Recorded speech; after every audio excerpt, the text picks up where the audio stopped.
கர்த்தருடைய பரிசுத்த நாமம் மகிமைப்படுவதாக.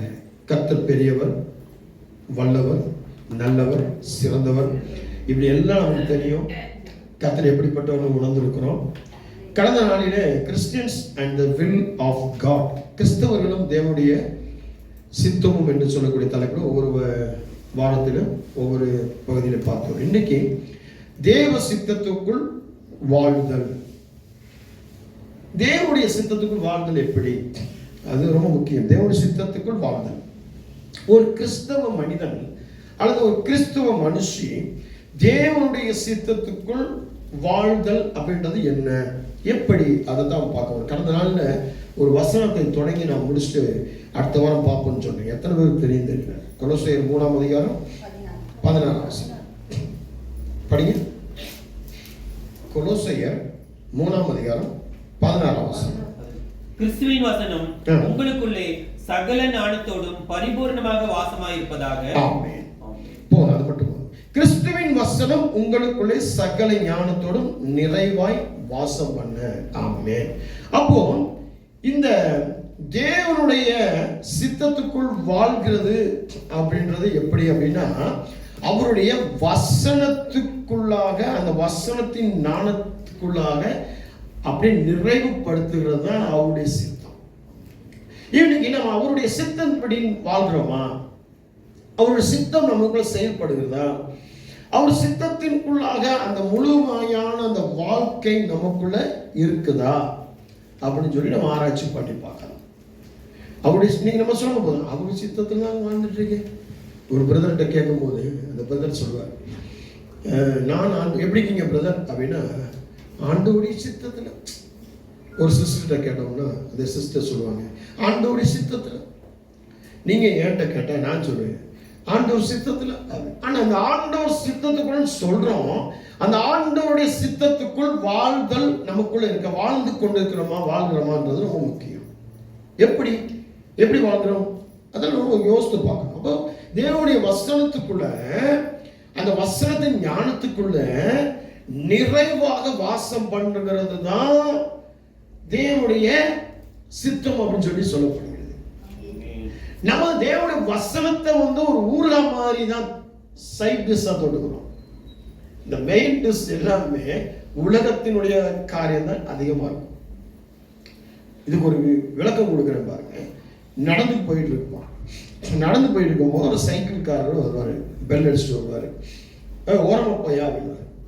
அப்ப நம்ம என்ன பண்ணுவோம், சைக்கிளில் போறதான ஒரு தெனாவட்டு, சைக்கிளில் போறேன், நடந்து போறேன், அதனால என்னை பார்த்தா அவனுக்கு ஏழமா இருக்கணும். திரும்பி நம்ம சைக்கிளில் போவோம்.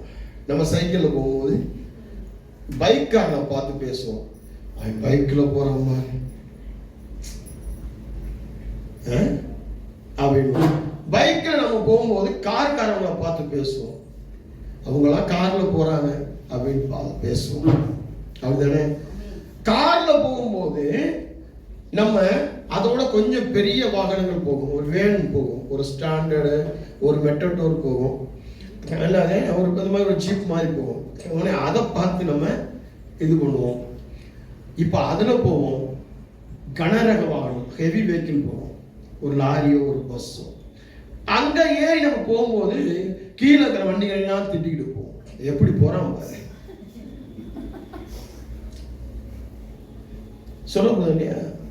நாங்கள் கடந்த நாள் தமிழ்நாட்டுக்கு போய், தமிழ்நாட்டில் வந்து பெங்களூருக்கு வந்துட்டு இருந்தோம். பெங்களூருக்கு பஸ்ஸில் வந்துட்டு இருக்கும்போது தான் இந்த பஸ்ஸுகள் வந்து பார்க்கும்போது, பஸ் இந்த சின்ன வண்டிகள் ஒட்டி வரும்போது அவங்க திட்டிட்டு போகும்போது, பஸ்காரங்க திட்டிட்டு போகும்போதெல்லாம் இது எனக்கு ஞாபகம் வந்துடுச்சு. அப்போ நம்ம சூழ்நிலைக்கு தகுந்த மாதிரி நம்ம மாற்றிக்கிறோம். சூழ்நிலையில மட்டும்தான் நம்ம பார்க்கிறோம். தேவனுடைய சித்தத்தின்படி வாழ்றோம் அப்படின்னா இல்லை. என்னுடைய சிச்சுவேஷன், என்னுடைய சூழ்நிலை, இடம், பொருள், அதற்கு தகுந்த மாதிரி நான் மாறுகிறேன் ஒழிய எல்லா இடங்களிலும் தேவனுடைய சித்தத்தின் வாழ்தல் எனக்குள்ள கிடையாது. புரியுதா நான் சொல்ல? புரியுதா? நடக்கும்போது நம்ம மாறணும், சைக்கிளில் போகும்போது வேற மாதிரி மாறணும், பைக்கில் போகும்போது வேற மாதிரி மாறணும். கார்ல போகும்போது வேற மாதிரி மாறும், வேன்கள்ல போகும்போது வேற மாதிரி மாறும், கனரக வாகனம் போய் ஹெவி வெஹிக்கிள்ல போகும்போது வேற மாதிரி மாறும். ஆனா இங்க நடந்து போகிற யோசனைகள் பஸ்ல போற யோசனைக்கு ஈடாக கிடையாது. அப்ப நம்முடைய சூழ்நிலைகள் தான் நம்ம அதிகமா சிந்திக்க வைக்கிறது, செயல்பட வைக்கிறது ஒழிய. அப்போ சூழ்நிலைகள் எப்படி பணமாக, பேராக, புகழாக, ஆஸ்தியாக, அந்தஸ்தாக, ஜனமாக, இனமாக, மொழியாக, இப்படி வேற பிரிச்சு நம்மளை அந்த சித்தத்துக்குள்ள, அந்த விருப்பத்துக்குள்ளதான் நம்மளை கொண்டு போகுதே ஒழிய, நான் தேவனுடைய மனுஷன், தேவனுடைய மனுஷி, தேவனுடைய சித்தத்துக்குள்ள செயல்படும், தேவனுடைய சித்தத்தை நான் வெளிக்காட்டணும், தேவனுடைய சித்தத்தை வாழணும், அதுக்கான காரியம் எனக்குள்ள வரணும்னு சொல்லி எங்கேயுமே நம்ம என்ன பண்றதில்ல, செயல்படுகிறது கிடையாது. ஆனா பேச்சு மட்டும் தேவனுடைய சித்தத்தினுடைய நான் நினைக்கிறேன். கொஞ்சம் நம்ம பின்னோக்கி பார்த்தோம் அப்படின்னா, நம்முடைய நடந்து வந்த பாதைகளை பார்த்தோம்னா தேவனுடைய சித்தத்தில் எங்கெங்கெல்லாம் விலகி இருக்கோம் நம்ம யோசிச்சு போகணும். எங்கெல்லாம் தேவனுடைய சித்தத்தை விலகி இருக்கிறோம் அதை பார்த்துட்டோம் அப்படின்னா தேவனை நம்ம பிடிச்சுக்கணும், தேவனை பற்றிக்கணும். எனக்கு கிடைச்ச கர்த்தர் எப்படிப்பட்டவர், எவ்வளவு அதிசயமானவர், எவ்வளவு நல்லவர் அப்படின்றத நம்ம யோசிக்க முடியும். இருக்கீங்களா? வாசிங்க யோவான் 6:38 39. யோவான் 6:38-39. என் சித்தத்தின்படி அல்ல, என் சித்தத்தின்படி அல்ல, என்னை அனுப்பினவருடைய சித்தத்தின்படி, என்னை அனுப்பினவருடைய சித்தத்தின்படி செய்யவே நான் வானத்திலிருந்து இறங்கி வந்தேன். அவர் எனக்கு தந்தவைகளில் ஒன்றையும் நான் இழந்து போகாமல் கடைசி நாளில் அவைகளை எழுப்புவதே என்னை அனுப்பினவருடைய பிதாவின் சித்தமாக இருக்கிறது.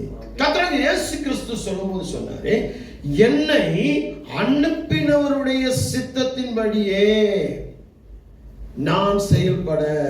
அப்போ பிதாவானவர், தந்தையா இருக்கிறவர், அவருக்கு பிதாவான தேவன் என்ன சொல்லி குமாரன இயேசு கிறிஸ்துவை தம்முடைய ஒரே குமாரன இயேசு கிறிஸ்து இந்த உலகத்துக்கு அனுப்பினாரோ அந்த சித்தம் செய்வதிலையும் அந்த சித்தத்தின்படி எழுப்புவதிலையுமே அவர் கண்ணும் கருத்துமாக இருந்தார். அப்போ அவர் சூழ்நிலைகளுக்கு மாறல, அவருக்கு விரோதமான அவமானங்களுக்கு மாறல, அவருக்கு விரோதமான பிரச்சனைகளுக்கு மாறல, அவரை காரி துமிடும் போது மாறல, எந்த இடத்துலையுமே அவருடைய சுயம் வரல. அப்பங்களுக்காக ஜெபம் பண்ணும் போதும் சரி, மீன்களுக்காக ஜெபம் பண்ணும் போதும் சரி, கடல் மேல நடக்கும் போதும் சரி, குஷ்டரோகிகளை சுகப்படுத்தும் போதும் சரி, பெரும்பாலான ஸ்திரீ சுகப்படுத்தி எழுப்பும் போதும் சரி, கூனியை நடக்க செய்யும் போதும் சரி, பானைகளை தொட்டு அந்த பானையில படுத்திருந்த அந்த சிறுமி உயிரோடு எழும்பும் போது கூட, 100க்கு அதிபதி வந்து நிற்கும் போது அவனுடைய வேலைக்காரனுக்காக சொல்லும் வார்த்தைகள் கூட பிதாவுடைய சித்தத்தின்படியாக மாத்திரமே இருந்ததை ஒழிய, பிதாவுடைய சித்தத்தின்படி அவர் சொல்லி அனுப்பதை செய்யவே அவர் இருந்தாருடைய அவர் எங்கேயுமே மாறல. அப்போ சூழ்நிலைகள் அவர் மாற்ற முடியல, ராஜாக்கள் அவரை மாற்ற முடியல, சாத்தான் அவரை மாற்ற முடியல. ஆனா நாம எப்படி இருக்கிறோம்? இந்த வாசிக்கும் போது ரொம்ப அழகா சொல்லப்பட்டிருக்குது. அங்க சொல்றாரு, அவர் எனக்கு தந்தவைகளில் ஒன்றையும் இழந்து போகாமல், எனக்கு கொடுத்ததுல ஒன்றையும் இழந்து போகாமல். அவருக்கு என்னென்ன கொடுத்திருக்கிறாரு? எனக்கு இழந்து போக கூடாது. அவர் எனக்கு தாளந்தை கொடுத்திருக்கிறாரு, அறிவை கொடுத்திருக்கிறாரு, அதிசயங்களை கொடுத்திருக்கிறாரு, அற்புதங்களை கொடுத்திருக்கிறாரு, நன்மைகளை கொடுத்திருக்கிறாரு, கிருபைகளை கொடுத்திருக்கிறாரு, நல்ல படிப்பை கொடுத்திருக்கிறாரு, நல்ல வேலையை கொடுத்திருக்கிறார், நல்ல மனைவியை கொடுத்திருக்கிறார், நல்ல கணவனை கொடுத்திருக்கிறார், நல்ல பிள்ளை கொடுத்திருக்கிறார், நல்ல மருமக்கமான, நல்ல பேரப்பன், நல்ல வீடு வாசல், நல்ல பொருட்களை கொடுத்திருக்கிறார். நான் இழந்து போகக்கூடாது. நம்ம என்ன செய்யறோம்? பொருள்களை இழந்து போகிறோம். ஆண்டவர் கொடுக்கிற பொருள்களை இழந்து போகிறோம். இழந்து போயிட்டு நம்ம என்ன பண்றோம்? சாத்தான் மேல பலி போடுறோம், தேவ சித்தத்தின் மேல பலி போடுறோம். கர்த்தர் எனக்கு மட்டுமே இப்படியான காரியத்தை கொடுக்குறேன், நான் ஜெபம் பண்ணலையான்னு அழுது புலம்புறோம், எரிச்சல் அடைகிறோம், ஆண்டவரை கோல் சொல்றோம், ஆண்டவரை குறை சொல்றோம். பார்த்துருக்கீங்களா அப்படிப்பட்ட ஜனங்களை? ஆண்டவரை குறை சொல்லுவாங்க, சொந்த பந்தங்களை குறை சொல்லுவாங்க, ஊழியர்களை குறை சொல்லுவாங்க, ஊழியக்காரிகளை குறை சொல்லுவாங்க, வார்த்தை தேவனுடைய வார்த்தைகளே குறை சொல்லுவாங்க. எனக்கு மட்டும் இந்த வாக்குத்தத்தம் நிறைவேறவே மாட்டேங்குது. அவங்களாம் எப்படிதான் சாட்சி சொல்றாங்க, எப்படிதான் அவங்க கேட்கணும் நடக்குதோ அப்படின்னுவாங்க. கேள்விப்பட்டிருக்கீங்களா? பார்த்துட்டீங்களா?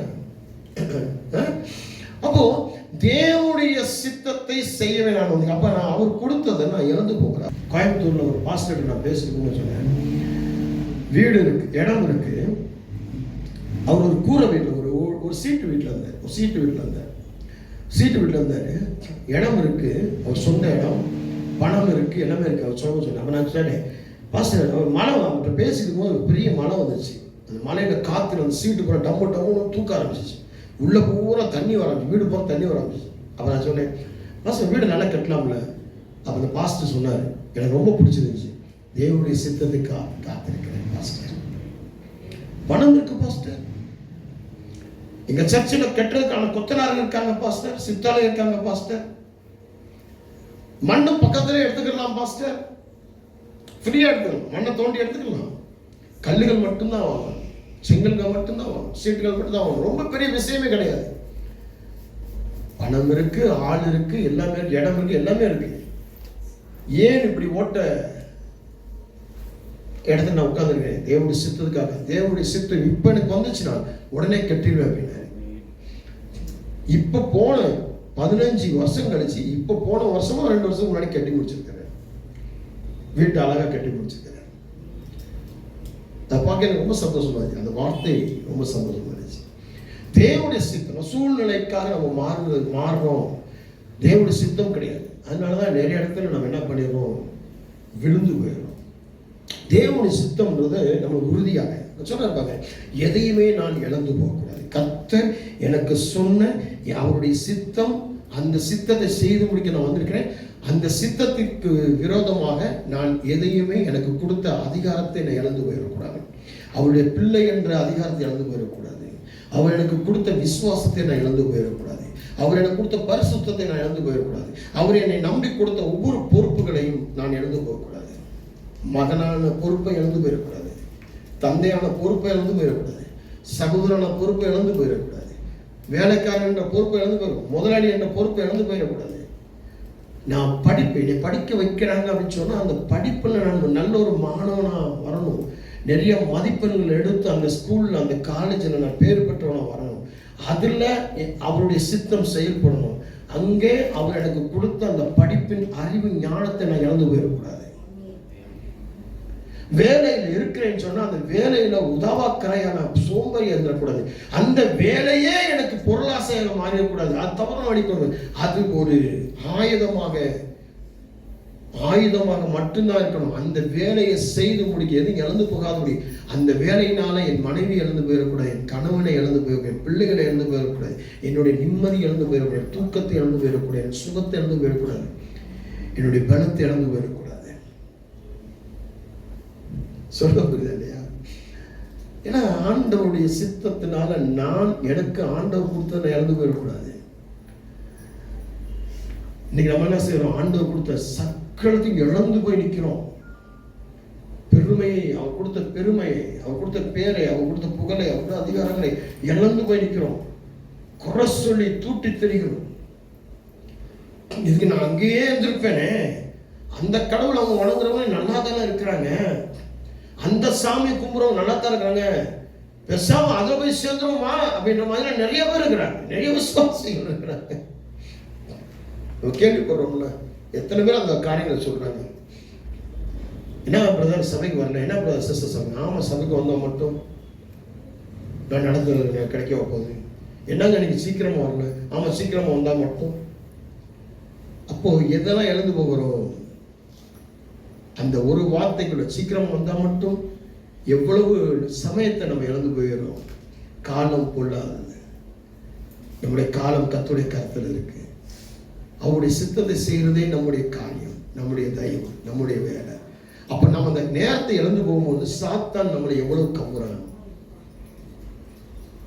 ஆண்டோடைய பிரசனத்தை நம்ம எவ்வளவு இழந்து போகிறோம். இப்ப நான் சொல்லும் போது ஒரு சொல்லும்போது பாஸ்டர் சொல்லும்போது எப்ப பார்த்தாலும் சீக்கிரமான்றாரு, ஒரு நாள் வரலன்னா ஏன் வரலன்றாரு. உடனே அதே குத்தி குத்தி காமிக்கிறார் அப்படின்னு இல்லைங்க. அதனால நீங்க ஆண்டவருடைய சித்தத்தை இழந்து போறீங்க, ஆண்டவர் செய்ய சொல்றதை இழந்து போறீங்க, ஆண்டோடைய பிரசன்னத்தை இழந்து போய், ஆண்டவர் தயவு நீங்க இழந்து போகும்பொழுது சாத்தான் உங்களை என்ன பண்றான், அவனுடைய சாயலாக உங்களை மாத்த பார்க்கிறான். ஆண்டவர் எங்கெங்கெல்லாம் அவருடைய சாயலை மாத்த பார்த்தோம். முதல்ல அவர் உபவாசம் எடுத்துட்டு அந்த 40 நாளைக்கு பரிசுத்தாவியனை கொண்டு போய் சோதிக்கப்படுற இடத்துல அவர் கூட சாத்தான் பேசுறான், ஏசப்பா கூட பேசுறான், பொருளாசையை காட்டுறான், மேல மலையில கொண்டு போய் உலகத்தை பட்டணத்தை பூரா காட்டுறான். அவனுக்கு தெரியல இது பூரா ஆண்டவன் படைச்சார், தெரியல. மேல இருந்து குதி, தேவதூதர் காத்து கொள்வாங்களே, கையில பிடிப்பாங்களேன்னு சொல்லி எழுதியிருக்க சங்கீதம் 91 அதுவே சொல்றான்.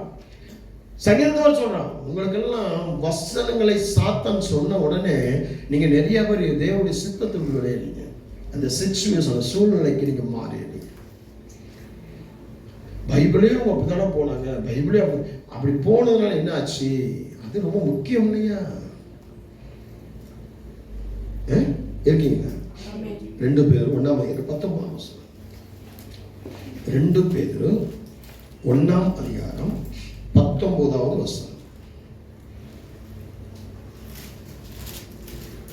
2 Peter chapter 1:19. அதிக உறுதியான தீர்க்க தரிசன வசனமும் நமக்கு உண்டு. பொழுது விடிந்து விடிவெளி உங்கள் இதயங்களில் உதிக்கும் அளவும் இருளல்ல ஸ்தலத்தில் பிரகாசிக்கிற விளக்கை போன்ற வசனத்தை கவனித்து இருப்பது நலமாயிருக்கும். பிரகாசிக்கிற விளக்கை போன்ற அந்த வசனத்தை கவனித்திருப்பது நலமாயிருக்கும். அப்போ வசனங்களை படிக்கிறது பெரிய விஷயம் கிடையாது, வசனங்களை கேட்கறது பெரிய விஷயம் கிடையாது. பிரசங்கங்களை இன்னைக்கெல்லாம் பார்த்தீங்கன்னா பிரசங்கியார்கள் சொல்ற அந்த பிரசங்கங்களை, இந்த பிரசங்கியார் இந்த பிரசங்கி அப்படிதான் நம்ம பார்க்கிறேன் ஒழிய அவங்க வாயிலிருந்து வருகிற வார்த்தையை பார்க்க மாட்டேங்க.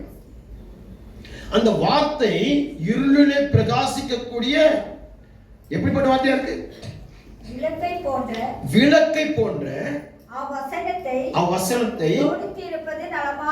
ஆமா கவனித்திருப்பது. கேட்கறது பெரிய பிரசங்கங்களை கேட்கறது பெரிய விஷயம் கிடையாது, பிரசங்கி சொல்றது கேட்கறது பெரிய விஷயம் கிடையாது. அதை கவனித்து பார்க்கணுமா, அதை கவனித்து பார்க்கணுமா, எங்கே எச்சரிக்குது, எங்கே அப்படி கவனித்து இங்க சொல்லப்பட்ட ஒவ்வொரு வசனம் ஒவ்வொரு பிரசங்கத்தையும் நீங்க கவனமா கேட்டிருந்தீங்கன்னா, தேவனுடைய சித்தத்துக்கு முழுமையா இருந்தீங்கன்னா இன்னைக்கு உங்களெல்லாம் பிடிக்க முடியாது. இங்கெல்லாம் நீங்க அவ்வளவு அதிகமான ஜனங்களை கொண்டு வந்து கனி கொடுத்து சபையை இன்னைக்கு கட்டி எழுப்பியிருப்பீங்க. இப்படி இருந்துக்க மாட்டீங்க, இப்படி தூரமா போயிருக்க மாட்டீங்க, இப்படி வழி போயிருக்க மாட்டீங்க. வார்த்தைகள் கவனிச்சிருந்தா, பிரகாச விளக்கை கவனிச்சிருந்தா, அப்படிதானே? ஆமாதானே? இதை கவனிக்காதபடி எங்க பாக்குறாங்க இவங்க? பிரசங்கியாருடைய குடும்பத்தை அவர் பேசுற பலவித காரியம் வேற மாதிரி எடுத்து அந்த சூழ்நிலைக்கு மாறி கொண்டு போய் என்னை குத்தி பேசுறாரோ, என்னை மட்டும் தான் மனசு வச்சு பேசுறாரோ, என்னத்தான் பேசுறாரு, என்னத்தான் அப்படின்ற மாதிரி அந்த வார்த்தை என்னை குத்துது, என்னை சீர்படுத்துது. அந்த ஊனையும் உருக்கையும் குத்தி என்னை சரிப்படுத்துற வார்த்தை ரோம புத்தகத்துல தான் பார்க்கணும். ஊனு உருக்கம் குத்தி அந்த எலும்புலாம் ஜாயின்களெல்லாம் குத்தி உள்ள போய் அதை முறுக்கி டைட் பண்ணி எங்கெல்லாம் லூஸ் கனெக்ட் இருக்கும் அங்கெல்லாம் டைட் பண்ணி சீர்படுத்துறது தான் அவரோட வார்த்தை. நம்ம சொல்றோம், நிறைய பேர் சொல்றோம் பைபிள் படிக்க நேரம் இல்லை, பைபிள் படிக்க பிடிக்கல, வசனங்கள் சரியில்லை, சினிமா பாட்டுகள், சினிமா கதைகள், சினிமா நடிகைகளை பற்றி இந்த பிள்ளைகள் என்ன சினிமா நடிகர்கள் பற்றி கேளுங்க. அடுத்த படம் என்ன படம், இந்த படம் எங்க ஷூட்டிங், இந்த இடத்துல ஷூட்டிங் எடுக்கிறாங்க, அவங்க என்ன ட்ரெஸ் பண்ண, இந்த ட்ரெஸ் போட்டாங்க, இதுதான் மேக்கப், இந்த மாதிரி தான் மேக்கப், இப்படிதான் உதடுகளுக்கு சாயம் பூசியிருந்தாங்க, இங்கே அப்படிதான் கலர் பூசியிருந்தாங்க. அவர் ஒயிட் தலையா இருந்தாரு, இவர் ப்ளூ தலையா இருந்தாரு, இவர் பச்சை தலையா இருந்தாரு. அந்த அம்மா போட்டிருந்த உடைகள் அப்படி இருந்துச்சு, அந்த அம்மா போட்டிருந்த சிறப்பு அப்படி இருந்துச்சு. பைபிள் ஏதாவது கதை கேளுங்க,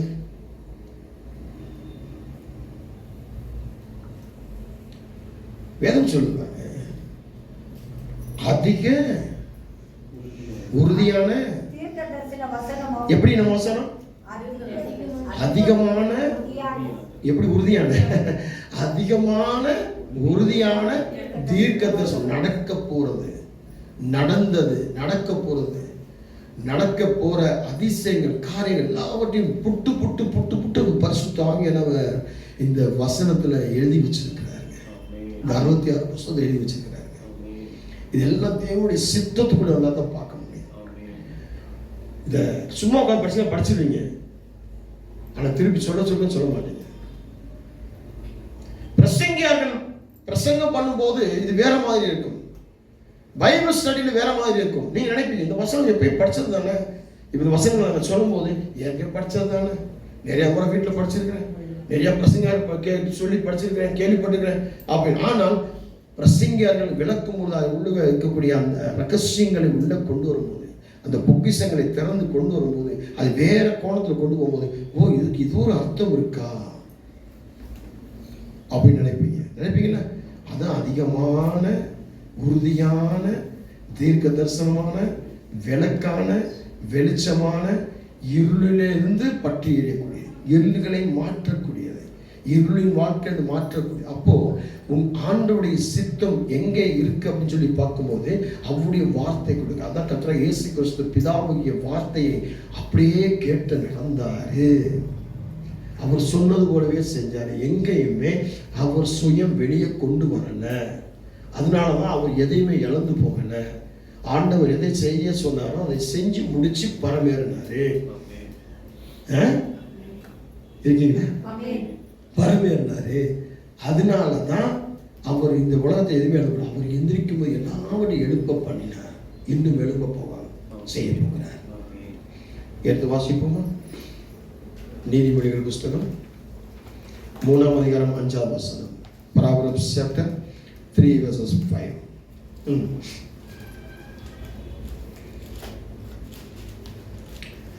நீதிமொழிகள் 3:5 எடுத்து வாசிங்க. உன் சுய புத்தியின் மேல் சாயாமல், உன் சுய புத்தியின் மேல் சாயாமல், உன் முழு இருதயத்தோடும், உன் முழு இருதயத்தோடும் கர்த்தரில் நம்பிக்கையாய் இரு. ஆமா, தேவனுடைய சித்தத்தின் வாழ்கிறது எப்படின்னா நம்முடைய சுய புத்தியின் மேல் சாயப்படாது. அவ்வளவு அப்போ நம்ம சுய புத்தியின் மேல இருக்கக்கூடாது. சுய புத்தி முதல்ல அங்க என்ன பண்ணணும்? தட்டப்படணும். சுய புத்தியை அவங்க என்ன பண்ணணும்? விட்டுறணும். கர்த்தர் முழு இருதயத்தோடு கர்த்தர் நம்பணும். முழு இருதயத்தோடு கர்த்தரில் நம்பிக்கையாய் இருக்கிறது தான் தேவனுடைய சித்தம். சொல்றது இல்லையா? இப்ப எனக்கு ஒரு காரியம் ஆக வேண்டும், ஒரு தேவைகள் சந்திக்கப்பட வேண்டும் அப்படின்னு சொன்னா என்னுடைய சுய புத்தியினால நான் ஓடக்கூடாது. என்னுடைய சுய புத்தியினுடைய கற்பனைகளை கொண்டு வரக்கூடாது. இப்படி நினைக்கிறேன், இப்படி யோசிக்கிறேன், இப்படி நடந்தா நல்லா இருக்கும். நோ, கர்த்தர் மேல முழுமையாக நம்புகிறேன். என் முழு இருதயம் கர்த்தர் மேல இருக்கிறது. அவர் செய்து முடிக்க வல்லவர், அவர் செய்ய கிருபை உள்ளவர், அவர் செய்ய தயவு உள்ளவர். அவரால் முடியாதது ஒண்ணுமே கிடையாது. ஒருவேளை அவருக்கு எனக்கு கொடுக்க இஷ்டம் இல்லைன்னு சொன்னால் அது எப்ப எனக்கு யூஸ் ஆகுமோ அப்ப கொடுக்கட்டும். நான் ஒரு இடத்துல கடன் கேட்க போனேன், கடன் கிடைக்கல. எனக்கு தேவையான நேரத்தில் கிடைக்கல. எனக்கு தேவை இல்லாம நிறைய பணம் கையில காசுலாம் இருந்துச்சு. அப்ப அந்த பணம் வந்துச்சு. அப்போ ஆண்டவர் என்ன நினைக்கிறாரு? அந்த இடத்துல வேற ஏதோ சித்தத்தை வச்சிருக்கிறார். அந்த இடத்துல ஏதோ வேற ஏதோ சித்தம், அவர் சித்தம் அங்க வேற மாதிரி நிறைவேறும். இதை உணரணும். நம்ம என்ன பண்ணுவோம்? எனக்கு தேவையில்லாத நேரத்தில் கிடைச்சிச்சு, இப்போ தேவையான நேரத்தில் கிடைக்கல. அப்போ அது என்ன ஆண்டவர் சித்தம்? ஆண்டவர் நம்புறது வேஸ்ட்டு. ஆண்டவர் என்னமோ பண்றாரு. இல்லை, ஆண்டவர் உனக்கு விரோதமா நினைக்கிற தேவன் கிடையாது. ஒரு தகப்பன் ஒரு பிள்ளைக்கு விரோதமா நினைக்கிறான், ஒரு தாய் பிள்ளைக்கு விரோதமா நினைக்கிறான், ஒரு புருஷன் மனைவிக்கு விரோதமா நினைக்கிறான், ஒரு மனைவி புருஷனுக்கு விரோதமா நினைக்கிறான், ஒரு பிள்ளை பெற்றோருக்கு விரோதமா நினைக்கலாம், ஒரு நண்பன் ஒரு நண்பனுக்கு விரோதமா நினைக்கலாம், ஒரு மாமனார் ஒரு மாமியார் தன் மருமக்களுக்கு விரோதமாக, ஒரு மருமக்கள் தன்னுடைய மாமனார் மாமிக்கு விரோதமா நினைக்கலாம், ஒரு விசுவாசி ஒரு ஊழியக்காரன் விரோதம் நினைக்கலாம், ஒரு ஊழியக்காரன் ஒரு விசுவாசி விரோதம் நினைக்கலாம். ஆனால் ஆண்டவர் என்றைக்குமே விரோதமாக நினைக்கிற தேவன் கிடையாது. அவர் நீ வீணா போகணும்னு நினைக்க கிடையாது. நீ ஒளிந்து போக நினைக்கிறவர் கிடையாது, நீ அழிஞ்சு போக நினைக்கிறவர் கிடையாது, நீ ஒரு காரியத்தில் சிக்கி தவிக்கணும்னு பார்க்கிற கிடையாது. அந்த சிக்கல்ல இருந்து உன்னை விடுவிக்கிறது தான் அவர் நல்லது. அப்போ நீங்க போய் மாட்டிக்கிற இடத்துல எல்லாம் போய் பாருங்க, உங்க சுயம் இருக்கும், உங்க சுயம் இருக்கும், உங்க சுயம் இருக்கும். நல்லா யோசிச்சு பாருங்க, இந்த பிரச்சனை எங்க வந்துச்சு, எப்படி வந்துச்சு? ஒன்னு நினைப்பீங்க சாத்தாண்டு நினைப்பீங்க, ஆண்டோட நினைப்பீங்க, இல்ல உங்க சுயத்தினால. அது நான் சொல்றது சுய புத்தி மேல். அப்ப சுய புத்தியில இருக்கிறது தேவனுடைய சித்தம் கிடையாது, தேவனுடைய சித்தத்துக்கு வாழ்க்கை. அப்ப நம்ம நிறைய இன்னைக்கு பார்த்தா சுய புத்தியில தான் நிறைய வாழ்ந்துகிட்டு இருக்கோம். அப்ப இதை முதல்ல நம்ம என்ன பண்ணணும், மாற்றணும். இதை முதல்ல நம்ம மாற்றணும். மாற்றுறதுக்கான முக்கியத்துவம் நம்ம கொடுக்கணும். இருக்கீங்களா? மாற்றுறதுக்கான முக்கியத்துவம் கொடுக்கணும். அப்ப தேவனுடைய சித்தத்தை நம்ம அறியணும். தேவனுடைய சித்தத்தை அறியுது எப்படி? எபேசியர் 1:10 சொல்லுது, வாசிங்க. எபேசியர் 1:10, எபிரேயர் 13:21 ரெண்டுமே படிச்சோம். முதல்ல வந்து எபேசியர் 1:10 வாசிங்க. தமக்குள்ளே தீர்மானித்திருந்த தம்முடைய தயவுள்ள சித்தத்தின் ரகசியத்தை எங்களுக்கு நல்லா கவனம் பாருங்க. தேவனுடைய சித்தத்தை அறிய முடியுமா? அறிய முடியும் அப்படின்னு சொல்லி அப்போஸ்தலன் பவுல் சொல்றாருங்க. இங்க அழகா விவரமா சொல்றாரு. எப்படி சொல்றாரு? தேவனுடைய சித்தத்தை அறிய முடியுமா? தேவனுடைய சித்தத்தை அறிய முடியுமா? அப்போ நீ நிறைய நம்ம சுய புத்தியில் இருக்கும்போது தேவனுடைய சித்தத்தை அறிய முடியாது. சுய புத்தியில் இருக்கும்போது அறிய முடியாது. அறகுறை இதயத்தில் இருக்கும்போது அறிய முடியாது. இப்போ நீங்க அறகுறை இதயத்துல நீங்க ஆராதனைக்கு வந்தீங்க அப்படின்னு சொன்னா இந்த பிரசங்கம் உங்களுக்கு முடியாது, உங்களை உணர்த்த முடியாது. இந்த பிரசங்கம் உங்களை உணர்த்த முடியாது, தடைகள் நீக்க முடியாது, நிறைய இடத்துல உங்களை செயல்படுத்த கூடாது. சொல்ல புரியுதுங்க? அப்போ தேவனுடைய சித்தத்துக்குள்ள எப்படி அறிய முடியும்? தேவனுடைய சித்தத்தை எப்படி அறிய முடியும்? அப்போஸ்தலன் பவுல் சொல்றாரு, தமக்குள்ளே தீர்மானித்திருந்த தம்முடைய தயவுள்ள சித்தத்தின் ரகசியத்தை எங்களுக்கு அறிவித்தார் அப்படின்னு சொல்லி. அப்போ நமக்குள்ள அவர் நமக்காக தீர்மானித்து திட்டம் போட்டு வச்சிருக்கிற அவர் தயவு, அந்த தயவுக்குள்ள செய்யப்பட்ட அந்த சித்தத்தை அந்த ரகசியத்தை நமக்கு என்ன பண்றாரு? அறிவிக்கிறாரு. அவருடைய சித்தம் எப்படின்னு அறிவிக்கிறாரு. அப்போ இப்போ பாத்தீங்கன்னா ஒரு சித்தத்தை எப்படி அறிஞ்சுக்க முடியும்னா, நாம தனியா அவர் தனியா இருந்து அறிஞ்சுக்க முடியும். இப்போ கணவனும் மனைவி சொல்லுவாங்களே, கணவன் மனைவியும் திருமணம் முடிஞ்ச பின்னால் ஒருவருக்கு ஒருவர் என்ன பண்ணுங்க? பேசுங்க, அப்பதான் பழகுங்க. அப்படிதான் உங்களுக்குள்ள என்ன பண்ண முடியும்? ஒருத்தருக்கு ஒருத்தருக்கு என்ன பிடிக்கும் என்ன பிடிக்காது எது எப்படி உங்களுக்கு அறிய முடியும். ஒருத்தருக்கு அந்த இது வரும், ஒரு மாற்றம் ஒரு மனம் வரும். அப்போ இதைதான் பார்க்கிறாரு ஆண்டவர். ஆண்டவர் மணவாளனா இருக்கிறாரு, நாம மணவாட்டியா இருக்கிறோம். எனக்கு கவனம் பாருங்க. அப்ப மணவாட்டியான நான் என் மணவாளனாகி இயேசு கிறிஸ்துவோடு நான் என்ன பண்ணும்? சரியான உறவு. அவர் சொல்ல நான் கேட்க, நான் பேச, அவர் அதற்கு சரி பண்ண, சீர்படுத்த, இப்படி ஒருத்தருக்கு ஒருத்தருக்கு கணவன் மனைவி பேசி எப்படி தன்னை புரிஞ்சுக்கிற முடியுமோ அதே போல அப்போ அவருடைய சித்தத்தை நம்ம ரெண்டு பேரும் ஒன்னா பேசினா தான். அப்போ நான் ஜெபம் பண்ணா தான், நான் பைபிள் படிச்சா தான். அப்போ நான் ஜெபம் பண்ணா நான் அவர்கிட்ட பேசுறேன், பைபிள் படிக்கிறேன்னா அவர் என்கிட்ட பேசுறாரு. புரியுதா சொல்றது? இது ரெண்டையும் நம்ம செய்ய மாட்டேங்கிறோம். சினிமா பார்க்குறோம், சினிமா கதை பேசுகிறோம், ஊர் கதை பேசுகிறோம், உறவு கதை பேசுகிறோம், மேக்கப் பண்ணுறோம், லிப்ஸ்டிக் தீட்டிக்கிறோம், காதுகளை வளைச்சி வளைச்சி குத்திக்கிறோம், மூக்குகளை வளைச்சி வளைச்சி குத்திக்கிறோம், இப்போ புதுசாக தொப்புள்ள வர குத்திக்கிறோம், அப்புறம் இந்த புருவத்தில் குத்திக்கிறோம். ஆசையா இருக்கு, அவங்க பண்ணாங்க, எனக்கும் ஆசையா இருக்கு. இன்னைக்கு இருக்கிற பிள்ளைகளுக்கு புத்தி சொல்லக்கூடாது, இன்னைக்கு இருக்கிற பிள்ளைகளுக்கு ஆலோசனை சொல்லக்கூடாது, இன்னைக்கு இருக்கிற பிள்ளைகளுக்கு நல்லது சொல்லிக் கொடுக்கூடாது. இப்படி இருங்க, இப்படி பண்ணுங்க, இப்படி செய்யுங்க, இப்படி இழுத்து மூணுன்னா சொல்லிக் கொடுக்கூடாது. சொல்லக்கூடாது. ஏன் இதெல்லாம் பேசுறோம்னா அவ்வளவு வேதனை துக்கத்துக்குள்ள போயிட்டு இருக்கிறோம். அப்போ தேவனுடைய சித்தத்தை அறிய வேண்டிய நான், அவர் அந்த ரகசியத்தை அறிய வேண்டிய நான், அவரோடு உருவைக்க வேண்டிய நான், தவறான உறவுகள், தவறான பழக்க வழக்கங்கள், தேவனுடைய சித்தம் என்னதென்று அறியாத குடும்பங்கள் சீரழிந்து போறதை பார்க்கிறோம். நடுத்தர அடிக்கிறதை பார்க்கணும், அழிந்து போவதை பார்க்கிறோம், குடி களி வெறியாட்டங்களுக்குள்ள பார்க்கிறோம், விக்கிரக ஆராதனைக்குள்ள பார்க்கிறோம், குறி சொல்கிற ஆவிகளுக்குள்ள பார்க்கிறோம், நிந்தை போராட்டங்களுக்குள்ள பார்க்கிறோம், கைவிடப்படுகிறதை பார்க்கிறோம், தனிமையாக்கப்படுவதை ஒடுக்கப்பட்டுகிறதை பார்க்கிறோம். நீ பார்க்கிறோமா இல்லையா? தேவனுடைய சித்தம் இல்லாம, தேவனுடைய சித்தம் கிறிஸ்தவர்களுக்கு ரொம்ப முக்கியம். தேவனுடைய சித்தம் இல்லாமல் வாழ்றது ரொம்ப கஷ்டம்.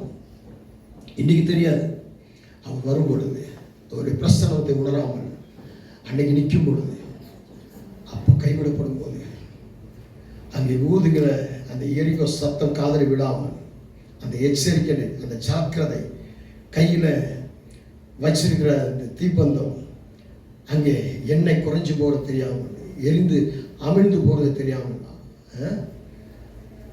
அந்த தீப்பந்தம், அந்த விளக்குகள் எரியாமல் இருக்கிறது தெரியாமல் எத்தனை பேர் கைவிடப்படும். 5 சகோதரிகள் கைவிட்டப்பட்டாங்க. அது ஒரு யதார்த்தமான ஒரு கதை, ஒரு உவமை. கடைசி காலத்தில் இப்படி இருக்கக்கூடாதுன்னு சொல்லி ஆயத்தத்துக்காக சொல்லப்பட்ட ஒரு உவமை. நாம் எப்படிப்பட்டவர்களாக இருக்கிறோம்? இன்னைக்கு இயேசு கிறிஸ்து வந்தால், இன்னைக்கு இந்த நேரம் இப்ப ஆராதனை பண்ணி கொண்டிருக்கையிலே இப்ப இயேசு கிறிஸ்து ரகசிய வகை வந்தால், சபை எடுத்துக்கொள்ளப்படும் பொழுது எத்தனை பேர் போக போறோம்? இதற்கான நிறைய வீடியோ அன்னைக்கு வந்திருக்கு. நான் நிறைய வீடியோ அனுப்பியிருக்கேன்னு நினைக்கிறேன். சபையில் ஆராதனை பண்ணிட்டு இருக்கையில் பாஸ்டர்கள் எடுத்துக்கொள்றாங்க, அவங்க ட்ரெஸ்ஸு மட்டும் கீழே விழுதை பார்க்க. நான் அனுப்பியிருந்தேன், பார்த்தீங்கன்னா எத்தனை பேர் பார்த்தீங்க? நிறைய பேர் நான் ஸ்டேட்டஸ் போடும்போது நான் பார்க்குறீங்க. சபையில் ஆராதனை பண்ணிட்டு போது பக்கத்தில் சிறு குழந்தைகளை அந்த வண்டியில் தள்ளிட்டு போயிட்டு இருக்கும்போது குழந்தைகளை எடுத்துக்கொள்ளுங்க. பார்த்துருக்கோம்ல, அந்த வீடியோ பார்ப்பாங்க. இதெல்லாம் ஏன்னா கிறிஸ்தவர்களை தேவனுடைய சித்தத்துக்குள்ள கொண்டு வர்றதுக்காக போடப்படுகிற சத்திய காரியங்கள். இன்னும் உணராமல் எத்தனை பேர் இருக்கிறோம்? இன்னும் உணராமல் எப்படி போயிருக்கோம்? தேவனுடைய சித்தத்தை அறிய முடியுமா?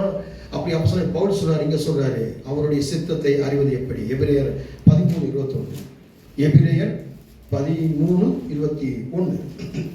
இயேசு கிறிஸ்துவை கொண்டு நமக்கு முன்பாக பிரியமானதை உங்களில் நடப்பித்து, நீங்கள் தம்முடைய சித்தத்தின்படி செய்ய உங்களை சகலவித நற்கிரியையிலும் சீர்பொருந்தினவராக்குறவராக அவருக்கு என்றென்றைக்கும் மகிமை உண்டாவதாக. ஆமென். இங்க சொல்லும்போது சொல்றாரு, இயேசு கிறிஸ்துவை கொண்டு தமக்கு முன்பாக பிரியமானதை உங்களுக்கு நடப்பித்து அப்படின்னு சொல்றாரு. 2வது சொல்றது, சித்தத்தின்படி செய்ய உங்களை சகலவித நற்கிரியும் சீர்பொருந்தி. அப்போ சீர்பொருந்தி நடக்கிறது, அவருக்கு பிரியமாய் நடக்கிறது. சொல்லப்படுது இல்லையா? வாசிக்கும் கேட்டீங்கன்னா, சீர்பொருந்தினவர்களாக, கர்த்தருக்கு பிரியமானவர்களாக அங்க ரொம்ப நடக்கணும் அவர் சித்தத்தின்படி. அப்போ அவர் சித்தத்தை அறிவது எப்படி? அவருடைய சித்தத்தை அறிய முடியுமா? அப்படின்னா கண்டிப்பா முடியும். அவரோடு இருந்தோம்னா, அவரோடு பேசணும், அறிய முடியும். 2வது, அந்த இடத்துல நம்முடைய எப்படி வாழ்கிறது, தேவனுடைய சித்தம் எப்படி வாழ்றதுன்னா, இங்க சொல்லப்பட்டிருக்குது, நற்கிரைகளினாலும் சீர்பொருந்தினவர்கள்.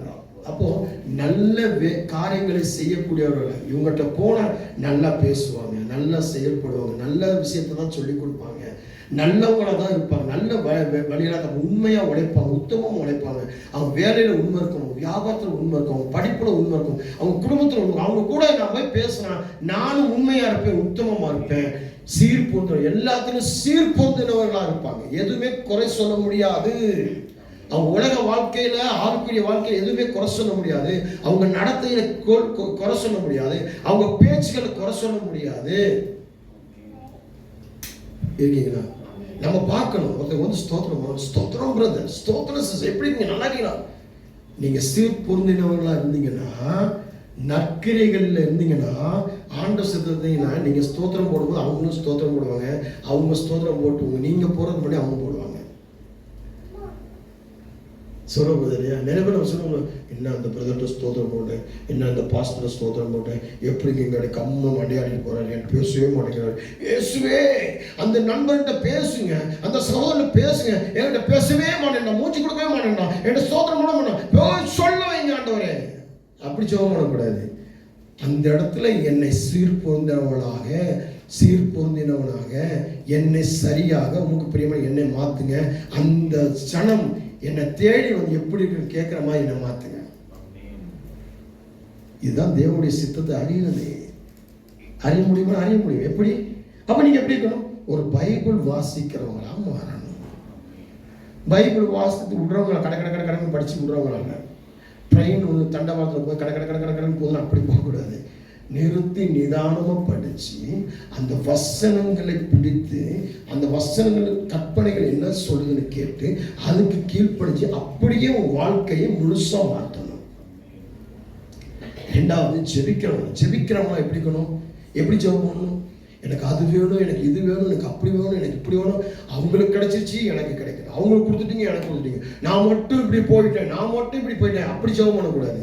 ஆண்டவரே, தாழ்மைப்படுகிறேன், என்னை உயர்த்தல, என்னை தாழ்த்துகிறேன், உங்க கருத்துல உங்க பிள்ளையாக மாற்றுங்க, உங்க சித்தத்தை செய்கிறேன். அது ஆண்டவர் ஒரு ஃபார்மேட் கொடுத்துருக்காரு. பிரேயர் செய்யப்படுகிற அந்த சித்தம் எனக்குள்ள, இதுதான் ஜெபம். அந்த ஃபார்மேட் பரலோகத்துல செய்யப்பட்ட பிதாவாகிய தேவன் கர்த்தர் இயேசு கிறிஸ்து அனுப்பி கொடுத்த அந்த சித்தம், இழந்து போகாத சித்தம் நானும் செயல்பட. இதுதான் ஜெபமா இருக்கணும். ஒருவருக்கு ஒருவர் மன்னித்து. இன்னைக்கு நிறைய பேர் ஜெபம் பண்ணும்போது என் புருஷனை அழிச்சிருங்க, அவன் இப்படி ஆயிட்டான் அப்படி ஆயிட்டான், இப்படி ஒரு வேதனையா இருக்கும். ஒரு நண்பர், குறி சொன்ன நண்பர் ஒருத்தர் மாறிட்டார், மனம் மாறிட்டார். ஜோசியம் பார்த்தா மனம் ஆயிட்டார். அவர் ஒரு ஊழியக்காரன் ஆயிட்டார். திருச்சி பட்டணத்தில் குறி சொல்லிட்டு இருந்தவர், ஜோசியம் பார்த்துட்டு இருந்தவர், மைமாந்திரம் செஞ்சுட்டு இருந்தவர் மனம் மாறி பாஸ்ட் ஆயிட்டார். அவரை ஒரு நாள் சந்திச்சு பேசிட்டு இருந்தோம். ஊழியக்காரருடைய ஐக்கியத்தில் பார்த்து பேச. அப்போ அவர் சாட்சி சொன்னார். ஐயா, என் சாட்சி எப்படி இருக்குதுமோ, ஆண்டவருக்கான எப்படிப்பட்டது அப்படின்னு பேசினார். அப்போ சொன்னார், என்கிட்ட வருவாங்க ஐயா, விசுவாசிகளாக வருவாங்க, கஷ்டமாக வருவாங்க. அதெல்லாம் நினச்சி இன்றைக்கும் அழுகையாக இருக்குது, கண்ணீர் விடுறேன். அந்த காரியத்தால் நான் செஞ்சே ஆகுவார். என்ன சொல்லுவாங்களாம், பெண்கள் வருவாங்களாம், என் புருஷன் சரியில்லை, என் பக்கத்து வீட்டுக்காரனை லவ் பண்ணுறேன், அவன் என்கிட்ட வந்து பேசணும், இப்போலாம் பேசவே மாட்டேங்கிறான், இப்போலாம் என்னன்னு கூட கேட்க மாட்டேன்றான், அவன் என்கிட்ட பேசணும், என் புருஷன் என்கிட்ட வந்து விலகணும், இதுக்கு ஏதாவது பண்ணி கொடு, அதெல்லாம் பண்ணி கொடுத்தா. அந்த பாஸ்டான பிறகு அது உணர்ந்து என்கிட்ட சொல்லி அழுகிறார், கண்ணீர் விடுறார்.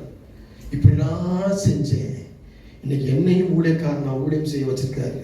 இந்த திருச்சி மாநகரில் என்னை கொண்டு வந்து உயர்த்திருக்கிறாரு. நான் நரிக்குறவர்கள் மத்தியில் இன்னைக்கு ஊழியம் பண்ணிக்கிட்டு இருக்கிறேன். நரிக்குறவர்கள் அநேக பேர்களை மாற்றிருக்கேன்னு சொல்லி சாட்சி சொல்றாரு. கர்த்தருக்கு மகிமை உண்டாக முடியாது. அப்போ பெண்கள் கிறிஸ்தவர்கள் எப்படிலாம் பண்றாங்களாம், எப்படி ஜெபம் பண்றாங்களாம், எப்படி செய்யறாங்களாம்.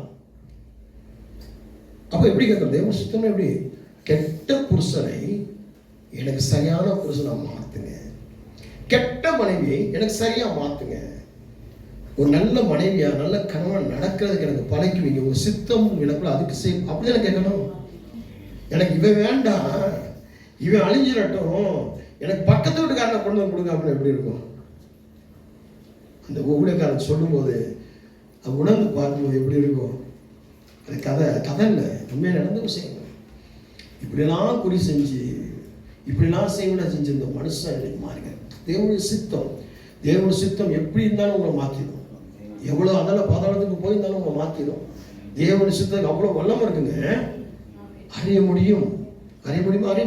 ஜெபிக்கிறது, ஜெபம் ஞானம் உள்ளமான ஜெபம். எதை கேட்கணும், எதை கேட்கணும், எப்படி கேட்கணும், எப்படி பரிசுத்தமானோம், இதெல்லாம் ஜெபத்தில் கேட்கணும். ஜெபிக்கிறவங்க மாறினோன்னே அப்படியே எங்களெல்லாம் ஜெபிக்க சொல்றது கிடையாது. நாங்களாம் ஜெபிக்க மாட்டோமா? எப்போ பார்த்தா அந்த சிஸ்டர் அந்த பிரதர் ஜெபம் பண்ணுவாங்களா? அவங்களுக்கு தானே முக்கியத்துவம், அவங்க நிறைய காணிக்க கொடுப்பாங்க, அதனால தான் அவங்களே சொல்றாங்க. இல்லை, கிடையாது. நீங்க ஜெபிக்கிறதுக்கான தகுதி வேணும். தகுதினா எப்படி ஜெபிக்கணும், என்ன வச்சு நீங்க ஜெபம் பண்ண நடக்கணும். ரெண்டாவது, தேவனுடைய சித்தத்தை நீங்க அறிஞ்சிக்கணும். ஜெபம் பண்றதுக்கு முன்னாடி யோசிக்கணும். ஜெபம் பண்றதுக்கான தகுதி அடையணும். ஜெபம் பண்றதுக்கான அந்த பலன் அடையணும். ஜெபம் பண்றதுக்கு என்ன, ஒரு ஆயுதம். அந்த ஆயுதத்தை சரியா கத்தி எடுத்து சரியா பயன்படுத்தணும்னு சொன்னா கையை நறுக்கிடும். சிறப்பு இல்லையா? அடுத்து, ஞானம் உள்ள ஆலோசனைகளை பெறுவது. அவருடைய சித்தத்தை அறிவது எப்படி? அந்த வேதம் சொல்ல வாசிக்கும் போது பிரியமானதை நடப்பித்து தேவனுடைய சித்தத்தின்படி எல்லா விதமான நற்கிரியல்ல சீர்பொருந்துவார்கள். அப்போ சீர்பொருந்தணும் முதல்ல பைபிள் படிக்கணும், ரெண்டாவது ஜெபிக்கணும், மூணாவது ஞானமுள்ள ஆலோசனை கேட்கணும். ஞானமுள்ள ஆலோசனைகளை கேட்கணும், நல்ல ஆலோசனைகளை கேட்கணும், நல்லவர்களுடைய ஆலோசனைகளை கேட்கணும், நல்ல விதமான ஆலோசனை கேட்கணும். இன்னைக்கு நிறைய பிள்ளைகள், நிறைய குடும்பங்கள் அலக்கழிஞ்சு உருப்பழிஞ்சு வீணா போய் தெருவில் நின்று கேவலப்பட்டு குடும்பங்கள் அழிஞ்சு போறதுக்கு, நாசமாகிறதுக்கு காரணம் என்னன்னா கெட்ட விதமான, கெட்ட மனுஷனுடைய கெட்ட விதமான. ஒரு மனைவி போய் கணவனோட சண்டை போட்டுட்டு தன்னுடைய தாய் வீட்டுக்கு போன தாய் என்ன பண்ணுவா? நீ அவனை டைவர்ஸ் பண்ணிடு, அவனை விட்டுட்டு வந்துடு, அவன் எப்போ பார்த்தாலும் தப்பு, அப்படி சொல்ற காரியங்கள் தான் நீ பார்க்கணும். நிறைய தாய்கள், நல்ல தாய் நல்ல ஆலோசனை கொடுக்குறானா, ஓ ஜெபத்துல நின்று சபைக்கு போ, ஆண்டவர் காலம் பிடி, அண்ணால போல அழு, ஆண்டவர் பாதத்தில் விழு, உன் புருஷனை திருத்தறதுக்கான முயற்சி பண்ணு, திருத்தவை திருந்த செய், வாழ்ந்து காட்டு. இதுதான் நல்ல ஆலோசனை.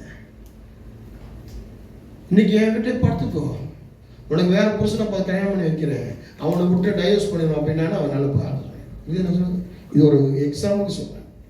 இந்த மாதிரி கெட்ட ஆலோசனை, கெட்ட நண்பர்கள், கெட்ட மனிதர்கள், கெட்ட சகவாசம், கெட்ட சம்பாஷணைகள், இது எல்லாமே முதல்ல விட்டு வெளியே. இதெல்லாம் வெளியே விட்டு வந்து தேவனுடைய சித்தத்துக்கு ஒப்பு கொடுக்கணும். நல்ல ஆலோசனைகள் எது? என்னை நாசமாக்குற ஆலோசனை எது? என்னை நலமாக்குற ஆலோசனை எது? யார்கிட்ட போனால் நல்ல ஆலோசனை கேட்பாங்க? யார் என்னை கண்டிச்சு, என்னை அடிச்சு, என்னை காதை திருகி எனக்கு கொட்டு கொடுத்து என்னை சீர்படுத்துவாங்க, அவங்க ஆலோசனை எனக்கு வேணும். ரொம்ப முக்கியம்.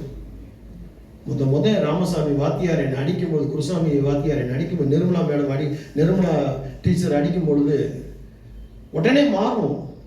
என் தகப்பனார் சாமையா என்னை அடிக்கும்போது நான் மாறுவேன். என் தாயார் என்னை கண்டிக்கும் போது தாயார் அடிக்கவே மாட்டாங்க, வாயில் தான் பேசுவாங்க. ஆனால் சுருக்குன்னு ஒரு வார்த்தைனாலும் சுருக்குன்னு பேசுவாங்க. உடனே மாற்றி காமிப்பேன், மாற்றி வாழ்ந்து காமிப்பேன். இன்னைக்கு இருக்கிற பிள்ளைகள் அடிச்சா, நீ அடிச்சிட்டேல உன்னை கல்லை கொண்டு ஏறிய பாரு, கொள்றேன் பாரு, வெளியே வா, ஆளை வச்சு அடிக்கிறேன்னு. அம்மா அடிச்சுட்டு அம்மாவே எதிர்த்து பேசுறாங்க, அம்மா அப்பா அடிச்சா அப்பாவை என்ன பண்றாங்க? அடிக்கிறாங்க. பெங்களூர் அப்படி ஒரு கதை நடந்துச்சு. பிள்ளைகள் வந்து பெத்த தகப்பனை அடிக்கிறாங்க. நிறைய தகப்பன் வந்து என்ன பேசுவாங்க, அழுவாங்க, கண்ணீர் விடுவாங்க, என் பிள்ளை அடிச்சுட்டாங்க.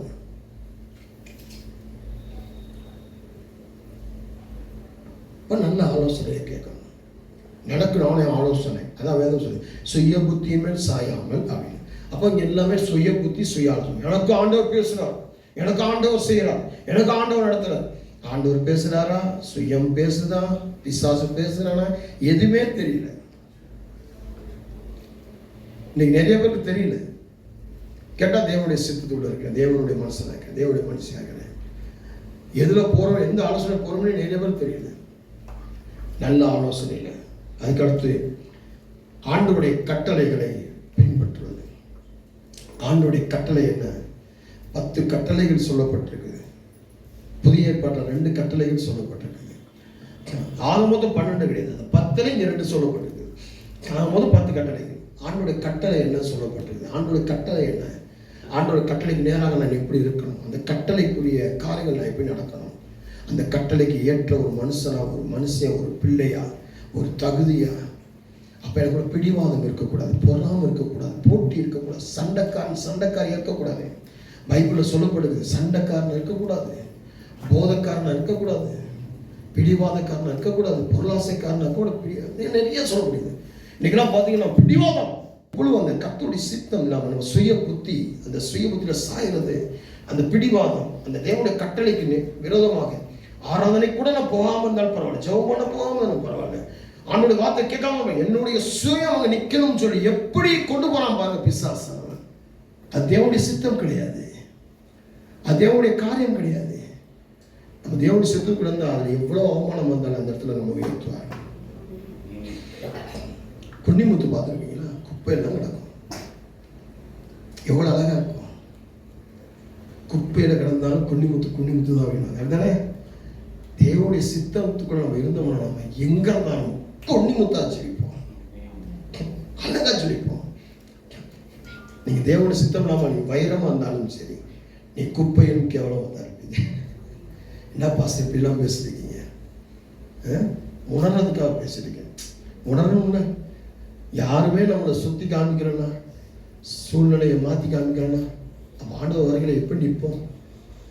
தகப்பனும் தாயும் சரியில்லை, நண்பர்களும் விட்டார்களும் சரியில்லை, உறவினர்களும் சரியில்லை, டீச்சர்ஸ்களும் எதுவுமே சரியில்லைன்னு சொன்னா, அப்போ யார்? ஆண்டவரும் நமக்கு சொல்றதை கேட்க மாட்டேங்கிறோம். சுய புத்தியில் இருக்கிறோம், சுய ஆலோசனைக்கிறோம், சுயமாக ஒரு கட்டளை போடுறோம். எப்படி இருக்கும்? அதுக்கடுத்து உபதேசங்களை பின்பற்றுவது. இந்த உபதேசங்களை பின்பற்றுவதுன்னா எப்படி அப்படின்னா, இன்ஸ்ட்ரக்ஷன் ஃபாலோ பண்ணுறது. உபதேசங்களை பின்பற்றி இன்ஸ்ட்ரக்ஷன், இங்கே போ இங்கே போ. இப்போ நம்ம ஒரு ஊருக்கு போயிட்டு இருக்கிறோம், ஒரு தெரியாத இடத்துக்கு போயிட்டு இருக்கிறோம். நம்ம என்ன பண்ணுவோம்? அங்கே அவங்ககிட்ட சொல்லி ஃபோன் பண்ணி, இப்போ தான் புதுசாக சொல்லி ஃபோன் பண்ணுறோம். முந்தியெல்லாம் மேப்புகள் இருக்காது. எங்கெங்கே வரணும்? நேராக வந்தீங்கன்னா அங்கே ஒரு விளக்கு இருக்கா? அப்போ ஒரு விளக்கு தெரியும், கம்பு மட்டும் இருக்கும். ஒரு சவுக்கு கம்பில் ஒரு மஞ்சள் எடுத்து தொங்கிட்டு அப்போ அது எண்ணிக்கை சொல்லுவோம். இது 5வது கம்பு இருக்கா? அது 3வது ஒரு சந்து இருக்கா? அங்கே ஒரு முள்ளுச்செடி இருக்கா? அங்கே ஒரு கோயில் இருக்கா? இப்படிதான் நம்ம ஒரு கிணறு இருக்கா? அங்கிட்டு வாங்க, இப்படி வாங்க, இங்கே ஒரு வாய்க்கா வரப்பு இருக்கா? இந்த கிழக்கால போங்க, மேற்கால போங்க, தெற்கால போங்க. அப்போ அப்படி. ஆனால் இப்போ ஈஸியாக டெக்னாலஜிஸ் இதாகிடுச்சு. இப்போ நம்ம என்ன பண்ணுறோம்? மேப் லொக்கேஷன் அனுப்புங்க, கரெக்டாக போய் நின்றுறோம். அப்படிதானே லொக்கேஷன். கர்நாடகா ஊட்டி பகுதியிலேருந்து ஒரு கீழே ஒரு இடம், ஊட்டிலேருந்து கொஞ்சம் தூரம், அங்கே மேப் வேலையே செய்யலாம், நெட்வொர்க் வேலையே செய்யலாம். அங்கதான் ஒரு நண்பர் ஒரு வீடியோ எடுத்து போட்டிருந்தார். அவ்வளோ அதில் பாதாளமான ஒரு மோசமான ரோடு, அவ்வளோ மோசமான ஒரு பைக்கில் போய் அங்கே போய் பார்த்தா அங்கே ஜனங்கள் வாழ்றாங்க, அங்கே ஜனங்கள் குழந்தைகள் பற்றி வாழ்றாங்க. ஒரு 30-40 ஜனம் அங்கே இருக்கு, மலைவாழ் ஜனம் பாவமாக இருக்கிறாங்க. அந்த ஜனங்களை பார்த்து அந்த ஜனங்களுக்கு உதவி பண்ணுறாங்க. இப்போ கவர்மெண்ட் இவர் போய் பார்த்துட்டு வந்ததுனால கவர்மெண்ட்டுகளுக்கு அது போய் கவர்மெண்ட்லேருந்து நிறையா உதவிகள் போயிடுது. தமிழ்நாடு கவர்மெண்ட் அவங்களுக்கு நிறையா உதவி பண்ணிக்கிறாங்க. இங்கே கர்நாடகா கவர்மெண்ட் அவங்க உதவி பண்ணியிருக்கிறாங்க. நிறைய வீடு வாசங்கள்லாம் கட்டி கொடுத்துருக்காங்க. இப்போ ரோடெல்லாம் போட்டு கொடுத்துருக்காங்க. முதல் ரோடு இல்லை, இப்போ ரோடெல்லாம் போட்டு கொடுத்துருக்காங்க. அவங்க சொல்கிறாங்க, இந்த இடத்துக்கு லொக்கேஷனே கிடையாது, இன்டர்நெட் வசதிகளே கிடையாது அப்படின்னு. அப்படியும் இருக்குது. இப்போ லொக்கேஷன் போட்டு இன்ஸ்ட்ரக்ஷன் அந்த லொக்கேஷனை காட்டுது, இப்படி போ, ரைட். அது வாய்ஸ் வேறு சொல்லணும்னு நினைக்கிறேன். லொக்கேஷனில் போகும்போது ரைட் ஹேண்ட் பண்ணுங்க, லெஃப்ட் ஹேண்ட் பண்ணுங்க, ஸ்ட்ரைட் போங்க, இத்தனை அடி தூரம் போனோன்னே இந்த இடத்துல வருது அப்படி சொல்லுதுல்ல லொக்கேஷன். இப்போ இந்த மாதிரி ஆகிப்போச்சு. அப்போது இதே போல் தான் ஆண்டவருடைய ஆவியானவர் நமக்கு இன்ஸ்ட்ரக்ஷன் உபதேசம் கொடுப்பார். ஆவியானவர்கிட்ட ஒப்பு கொடுக்கணும். ஆண்டவராகி இயேசுவே, நீர் எனக்காக கொடுத்த பரிசுத்த ஆவிக்குள்ளாக என்னை ஒப்பு கொடுக்குறேன். நான் எப்படி வாழணும், எப்படி பேசணும், எப்படி நடக்கணும், எனக்கான வாழ்க்கையை நான் எப்படி தேர்ந்தெடுக்கணும், எனக்கு கொடுத்த வாழ்க்கையை நான் எப்படி சீர்பொருந்தினவராக மாற்றணும், எப்படி நற்கிரியைகளாக மாற்றணும், எப்படி உங்கள் சித்தத்துக்குள்ள மாற்றணும். நீர் எனக்கு நல்ல பரிசுத்தாவியும் நல்ல ஆலோசனைகளை கொடுங்க, நல்ல உபதேசங்களை கொடுங்க, நல்ல இன்ஸ்ட்ரக்ஷனை கொடுங்க. எங்கே போகணும், எங்கே போகணும், யார்கிட்ட போகணும், எப்படிப்பட்டவங்களோட பேசணும், எப்படிப்பட்டவங்களோட நிற்கணும். இந்த வீட்டுக்குள்ளே நீ வரக்கூடாதுட்டாங்கன்னா அந்த வீட்டுக்குள்ள போகக்கூடாது. இப்போ நான் ஒருத்தவங்கள்ட்ட கேட்குறேன், உங்கள் வீட்டுக்கு வரலாமா? வரீங்களா? நம்ம வெளியே போகலான்னு நினைக்கிறோம், நீங்கள் வந்தால் எப்படின்னு தெரியல அப்படின்னா உடனே அவங்க நம்மளை அவாய்ட் பண்ணுறாங்கன்னு அர்த்தம். வரக்கூடாதுன்னு சொல்கிறாங்க, உடனே போகக்கூடாது.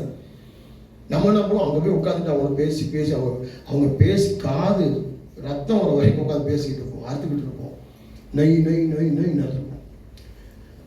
வாங்க நம்மளை வரங்கன்னு சொன்னாங்கன்னா அவங்க உள்ளத்தில் ஆனது, நீ ஏன் பிரதர் ஏசு சார் வீட்டுக்கே வரணும், வாங்க. ஆலோசனை, ஆவியானவருடைய ஆலோசனை. அதுக்காக நம்ம பெரிய இதுவே கிடையாது, கொம்பு வச்சம் கிடையாது. ஆவியானோட ஆலோசனை, ஆவியானோட ஆலோசனை. எங்கே போகணும், எங்கே வரக்கூடாது, அந்த இன்ஸ்ட்ரக்ஷன், அந்த உபதேசம் எப்படி இருக்கணும், எங்கே டிப்டாப்பாக போகணும், எங்கே சாதாரணமாக போகணும். சாதாரண மனுஷனை பார்க்கும் சாதாரணமாக போகணும், டிப்டாப்பான மனுஷனை பார்க்க டிப்டாப்பாக போகணும். உடை அங்கே மாறணும். அப்படிதானே? பிரியமானவர்களே, தேவனுடைய சித்தத்தில் வாழ்வது அப்படின்றத எடுத்துக்கோங்க. தேவ சித்தத்துக்குள் வாழ்தல். சரிங்களா? தேவன் சித்தத்துக்குள்ள நம்ம வாழணும், தேவன் சித்தத்துக்குள்ள நம்ம இருக்கணும், தேவனுடைய சித்தத்தின்படி நம்ம எல்லாமே செயல்படணும். தேவனுடைய சித்தம் இல்லாமல் இருந்தோம் அப்படின்னு சொன்னால் நிறைய காரியங்கள் நம்ம நம்ம அறிவோம், கைவிடப்பட்டுரும். இதோட தொடர்ச்சி கடைசியாக வருகிற 21 முடிச்சிடும். அன்பின் ஆண்டவரே, தேவ சித்தத்தில் வாழ்ந்தல் என்று சொல்லக்கூடிய கிறிஸ்தவர்களும் தேவனுடைய சித்தமும் என்று சொல்லக்கூடிய பெரிதான தலைப்பில் ஆண்டவர் அவருடைய ஆலோசனைகளை, ஆண்டுடைய வார்த்தைகளை சில சாட்சிகளோடு நான் பகிர்ந்து கொண்டேன். கர்த்தருடைய ஆவியானவர் எனக்கு கொடுத்த இன்ஸ்ட்ரக்ஷன் படி இன்னைக்கு வந்திருக்கிற தெய்வச்சனம், இதை கேட்குற ஒவ்வொரு தெய்வச்சனமும் உங்களுடைய சித்தத்துக்குள் வாழட்டும். பலவிதமான உலக வாழ்க்கையிலிருந்து பிரித்தெடுக்கப்பட்டும், வேறு பிரிக்கப்பட்டும் உங்களுடைய சித்தத்தை செய்யப்படுகிறவர்களாக, உங்களுடைய சித்தத்தை செய்யப்படும்போது எதையும் இழந்து போகாமல் உங்களுடைய வருகையில் ஒவ்வொருவரையும் பேர் சொல்லி அழைக்கப்படுகிறவர்களாக ஆயத்தமாக்கி பிரசனத்துக்குள்ள இருக்கிறவர்களாகட்டும். ஒவ்வொருவரையும் ஆசிரியர் இயேசுவின் நாமத்தில் ஜெபிக்கிற சுத்த பிதாவே, ஆமென். கர்த்தர் உங்கள் அனைவரோடு இருப்பார். கர்த்தர் உங்களை ஆசீர்வதிப்பார். God bless you.